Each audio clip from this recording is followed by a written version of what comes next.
I don't know if you heard the news of last night, yesterday, the shooting that had happened in Michigan, in Kalamazoo, Michigan. Some of you all heard that. Thank you. Yeah, me too. And at first, when I first heard it, I was shocked. I was just, it comes on my computer if I'm doing something, the little CNN tabs come up, and they bring the latest little banner of something that's happened, and then it goes away. It's almost like it didn't happen. It's just shooting, a 14-year-old killed, and then disappears, and then shooting, 14-year-old mortally injured, but not, and so then you have to go track it down. But here's the thing. I don't know if this happens to you. After a while, you get kind of numb to it. You see it, and you kind of just keep on moving. I don't know if you do that. I do that. We hate the violence. Our stomachs turn at the violence, and yet at the same time, we don't really want to see anymore. We really don't need to go digging about it. We get tired of it. It's overwhelming, and sometimes we literally find ourselves getting numb to it. There's a physician who's a painter and author, and we're going to be talking a little bit about painters and writers as we look at our text today. His name is Joel Elks, and he had posed this analogy after 9/11 had happened to his readers. And I think it fits our text this morning. He said, "Consider the world as one universal body. And if this is so, then the terrorists and anyone who is consumed with self-interest, they are like cancer cells. And anyone who is focused on their own needs becomes like one of these carcinogenic factors. And what happens is that the whole is destroyed for the sake of the part." The whole is destroyed for the sake of the part. And then he added, on the other hand, those of us who are caught up in the compassion of finding and trying to hold and care for one another in such times, we are like the cells of the immune system. We are like the immune system of humanity. So the idea is that by simply gathering and holding space, even if it is here and not in Kalamazoo, Michigan, but simply by gathering and holding that space, we are allowing the better angels of our nature to try and preserve the world. And it can seem like an overwhelming task. But to paraphrase what Martin Luther King said once, what the self-centered tear down, perhaps the other-centered can build back up. Let's pray. Holy One, may my thoughts and the meditations of our hearts be acceptable in this space and time. Amen. So I want to talk about Vincent van Gogh. Many of you may have known this. I did not. His first interest in life, did you know what it was? It was to be a minister. Did you know that? He actually spent a couple of years in his early life, young adulthood, being a missionary to a mining community. But he was a lousy minister. He was terrible. He gave up all of his stuff. He sold everything that the church who hired him and put him in that mission field gave him. He sold it all so that he could buy food and whatnot for the folks, for the coal miner families. I mean, he was a lousy minister. As far as the church is concerned, he wasn't doing what he was sent there to do. Instead, he was giving up everything he had to try to help the people there physically. And after 6 months, they made him come back home. In fact, he got the moniker there. He was called the Christ of the coal mines. Because like a St. Francis or like a Sister Teresa, he was more about sort of sacrificing himself in the presence of others' needs. And it just didn't fit with the church at the time. It didn't fit with their idea of what he was there to do. So then his father said, well, perhaps seminary. His father and his grandfather were both Calvinist preachers. They were both part of the Presbyterian tradition. And he really wanted to be a minister. He really did want to be in ministry. But he also hated seminary. He didn't like studying. He went to the bars and he hung out with people and he drank and he talked and he visited and he sketched on pads and paper there at the bars and he just met people in different places. And it just didn't fit. He just didn't fit. He was failing classes, and after a while, his father pulled him out of seminary. And it seems like Vincent van Gogh's early life was consumed by not being able to be who he really was, or who he felt he was called to be. So his brother and he were very close, and his brother Theo took him in and essentially adopted him in a way of speaking, and let him work at his gallery. And that's where Vincent van Gogh began to explore some of his art skills. But he hadn't been trained as an artist. He just worked in that environment and began scribbling and drawing. And his brother suggested, "You're not bad. Maybe you should do that." But then you know his story, right? 37 years old, a man who struggled with deep, deep depression, in and out, back and forth between communities all around Europe. 1,000 or more paintings and drawings he produced in his short lifetime. How many did he sell? He sold one. He sold one painting in his whole lifetime. He wrote down this early in his life as he kept his journal.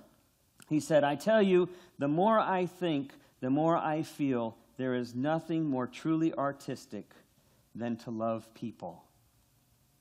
This is an artist. This is the Van Gogh we see at all of these amazing museums. This revered, iconic, almost idol quality artist with his work. And he says the greatest canvas, the real canvas, is the everyday encounter. The real artwork is the love of people. Now, I don't know if any of you read my blog this last week, but I want to share with you the story that I wrote in there. It really, to me, speaks to both this text and to Vincent's life. When I was in college, my love was working with people. At least that's what I thought I really enjoyed doing, and I studied psychology. I needed money to help pay for the apartment and that sort of thing, so I got a job, and I heard the Austin State Hospital was hiring. I went to the University of Texas. Thank you, thank you, thank you. Aggies, keep it down, keep it down. No, yeah. I went to the University of Texas, Austin State Hospital, those of you who've been there.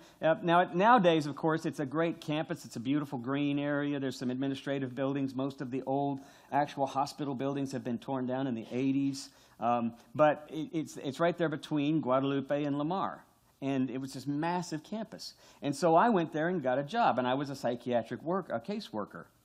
And I worked with most of the college students. I worked the evening shift, and then a lot of us worked the night shift, the graveyard shift. But I worked that 3 o'clock-ish to around 11 o'clock in the evening shift. And on my first day, I had no idea what to expect other than when I interviewed. They hadn't even let me on the ward before I was actually hired. I spoke with the psychiatrist who directed the center, and he interviewed me and then told me what it would be like. But I really wasn't prepared, except for the fact that I had seen that movie, One Flew Over the Cuckoo's Nest.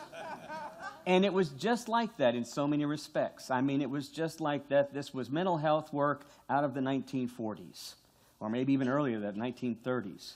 And the ward that I worked on was an adult psychiatry unit, which had two. The unit had two wards. It had a women's ward and a men's ward, and they were both the same sort of adult psychotic, schizophrenic kinds of issues. About 30 people, and then in the middle was a gathering area, and then to one side was the group room, and then was the nursing station, which was exactly again just like you see in the old shows. It was an outer nursing station that had a cage kind of around it, and a counter. There was an inner nursing station, which sort of had some chairs for staff meeting. And then there was a nursing station within the nursing station within the nursing station. And it had 3 locks on the door. And that's where I found out that the head nurse often would go to be away from the other staff, because there was difficulty sometimes delineating between the staff and the patients. And things could get kind of intense at times. The first time that I was brought through the door, I was struck by just this surreal quality of being in a state hospital in those days. The nurse introduced me to the first man that I met, and he was simply known as one of two people. He was Jesus, or he was Roger's best friend. You weren't sure exactly who he was until he approached you. And I wasn't prepared for it because she had just simply said, that's who he is. And when he came up to me, apparently he was Roger's best friend and I was Roger. Whoever he met when he was Roger's best friend was Roger. And so he came up to me and he said, Roger, hey, Roger, how you doing, pal? Hey, Roger. And I looked at him not knowing any better and I said, no, I'm not Roger. And he started to kind of freak out. Yeah, you are. Yeah, you're Roger. Yeah, Roger. Come on, man. Don't mess with me. You're Roger. Listen. And then he leaned into me, and I was feeling kind of uncomfortable. It was happening very fast. He kind of leaned in. He said, listen, man, I've been having a really bad time. I mean, my wife just fired me, and my car is going to break up with me, and I'm just having a terrible time, man, and everything's coming. Do you got to smoke? And that's when the nurse kind of ushered me to one side, kind of went with him with a big smile, and then ushered me to kind of go over toward the nursing station and said, get your badge, I'll talk to you in a minute. So I went and I got my badge. And I realized that pretty much everyone on that ward was a variation of Roger's best friend or Jesus. And the way in which people mostly dealt with it was by maintenance. It was either Thorazine as a medication, which basically shut you down, or shock therapy, which also basically shut you down. And beyond that, that was about the only job that you felt like that was your only really task, was just to kind of keep things kind of stable. Well, a couple of months had passed, and I'd had a bad experience. I was going to a church, the University Presbyterian Church, and a couple of buddies and I had started up a band, and we met a friend of a friend of a friend that week at Jester Dorm, and he wanted to be the bass player in our band. I didn't know the guy, but they said this would be kind of good for him. This would be nice because it'd give him something to do and whatnot. He was a freshman and I was a junior. And so we said, all right, we're going to meet on Thursday. Or it was Wednesday. It was middle of the week. He didn't show up for the practice. This would have been like on a Monday. He didn't show up on Wednesday for the practice. And we were shocked. We were just stunned to find out the next day that he committed suicide that night instead of coming to the practice. None of us had any idea that any of this was going on. And it completely hit me like a boulder, just knocked me sideways. But I still had to go to work. And I was trying to process all of this at the same time that I was headed to work. And when I went through the unit door, the first person I run into was Roger's best friend. His name actually was John. But as I looked at him, I thought, I can't deal with this right now. And I almost put my hand up in an angry gesture to try to move past him and make my way to that inner room of the nursing station when he stepped in front of me and something struck me as odd. He had this calm demeanor on his face. He smiled a smile that I'd never seen come out of that maniacal kind of expression he had when he was Roger's best friend. It was just calming. And he reached out and took my hand and then wouldn't let it go, just held it with both of his hands. He stepped forward and he looked me in the face and said, it's going to be okay. It's going to be all right. He said, it's crazy here. It's going to be okay. And then he held it for a minute more, smiled at me and let go of my hand and turned to walk away. And I just watched him as I saw Jesus walking off. I got to meet Jesus. When I went to the nursing station, they said, well, did you see Roger's best friend? I said, no, I saw Jesus. But it was interesting because they didn't have the same experience.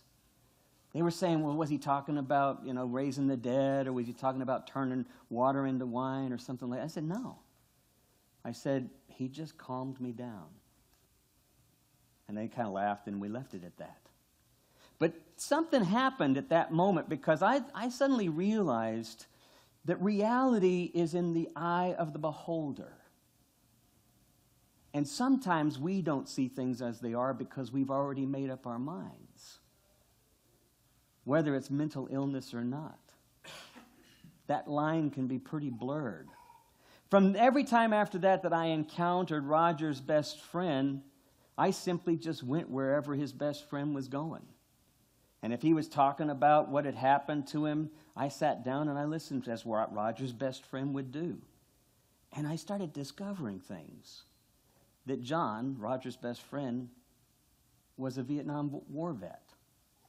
That Roger's best friend had actually died while overseas. And I just discovered all sorts of things about Roger's best friend that I would not have otherwise. In fact, a wonderful writer, neuroscientist by the name of Oliver Sacks, who wrote this book that some of y'all might have read or heard of, The Man Who Mistook His Wife for a Hat. He was a neuroscientist that interviewed and worked with psychiatric patients. And one of the things he discovered, this was back in the late 80s and 90s, was he discovered that as you sit and listen to people, it doesn't matter where they're coming from, but as you enter into where they are, you discover not just about what's going on for them in reality, but you also begin to discover some things about yourselves. And that's what I was doing. That's what I had been given the opportunity to experience. Martin Luther King, I've said this quote in here before. He said, it really boils down to this, that all life is interrelated. We are all caught in an inescapable network of mutuality, tied into a single garment of destiny. Whatever affects one destiny affects all indirectly. What really came to my mind is this idea that we are connected, not in this hard-won intellectual kind of realization that all the world is one and that everything is actually connected, but something quite more real. It's this sudden open heart, sudden letting down of the barrier, sudden openness and vulnerability to be present with one another, that we begin to realize something I had deemed as inappropriate, or I had deemed as ridiculous or worthless or meaningless or substandard or incompetent or mentally ill. That suddenly it had provided a healing balm to me because I chose to listen. Van Gogh, you might know this if you're an artist or if you've studied art. My wife was a major in art before she went into seminary, and she's one of these ones that showed me this. I just thought it was really pretty to see some of his paintings, Starry, Starry Night, the daffodils, the I forget what it's called, the one with the pasture and the farm. All these things I just thought were beautiful art. She said, have you noticed how he puts the weirdest colors together? Some of y'all have noticed that, right? These brilliant colors that don't seem to work, orange and purple. These kind of rusty-looking orange with this brilliant purple. I didn't realize this. My wife says the reason why he does that is because you notice. When you create the contrast, you notice things. In Galatians, what's happening at that community, it's 60 A.D., 50 to 70 A.D., somewhere there. The temple hasn't fallen yet. It's Paul writing, so it's some of those earlier writings before even the Gospels were written. It's a Gentile community, right? It's in this part of Rome. It's a Gentile community. The Romans, they're Celtics. A lot of people say they were some of the earliest ancient Celtics. This community didn't come out of the Jewish tradition. They're following the way of Jesus, and they have no idea about all the different rules and the practices and the laws that are part of Judaism. And the Jewish community is going like, you can't do that. You can't be a part of us. You're too weird. You're too different. You got to be more like us. Jesus was a Jew. Don't forget that. But they don't fit. They're these weirdos. Now, how is it that Paul can look at that contrast and go, they're exactly who belong?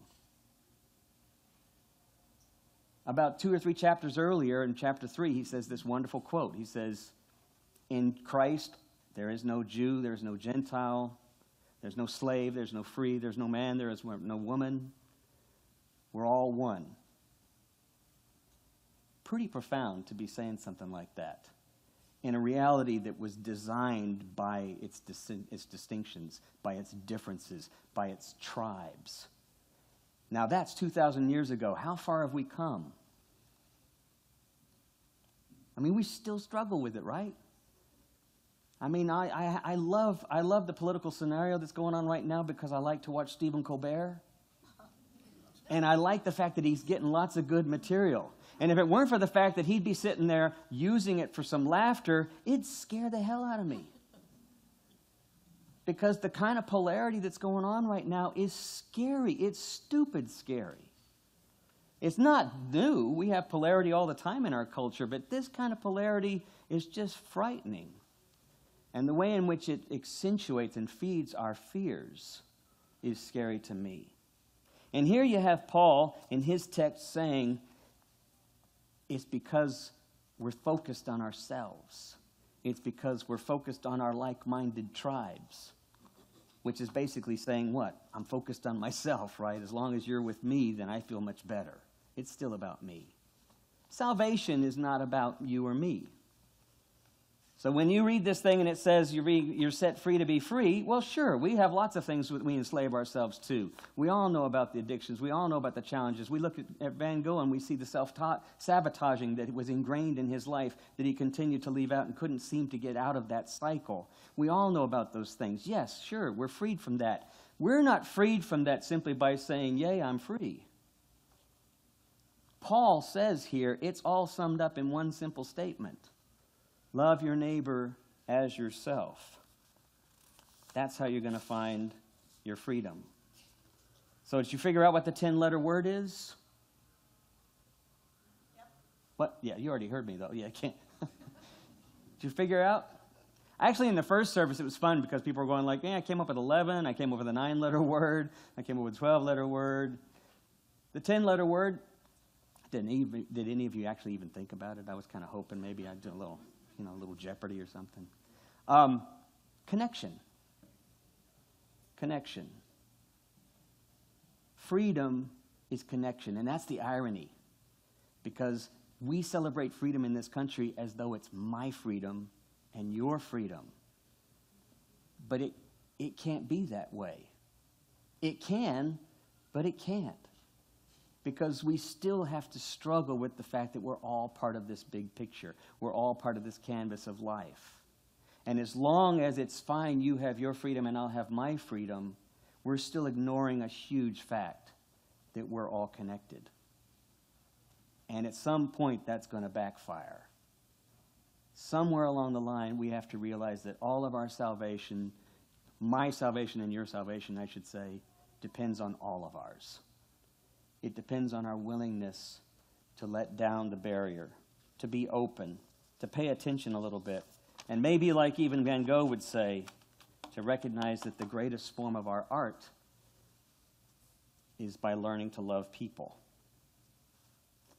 So I'll go back to that idea that Elks had said.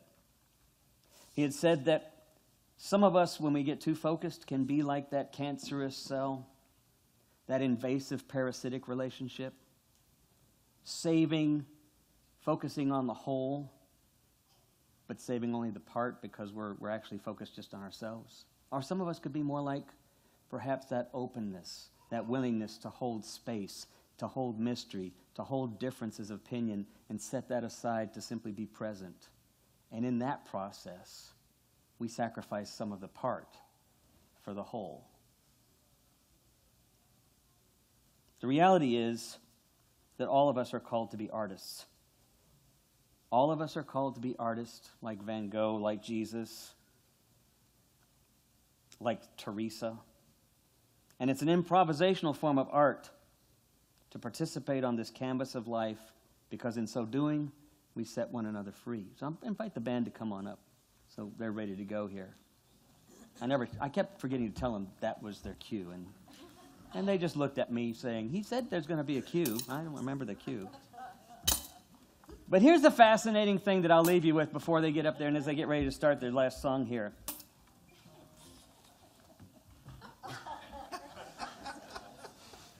Did I scare all of you guys? Here's the last thing to think about. Here's the cool thing about, thanks. We're going to have a talk after this.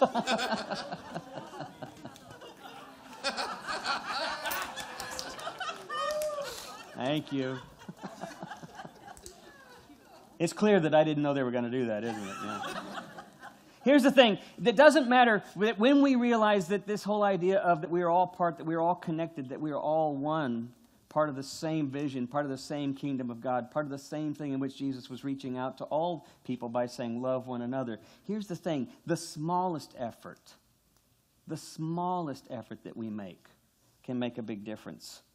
And the fact of that is that it can start anywhere. It can happen anywhere. And all it requires is that moment to set aside what's on our mind or our agenda and to be present. And to wonder what might come out of that, what might stand in stark contrast to what I initially thought. It could start even here. Amen.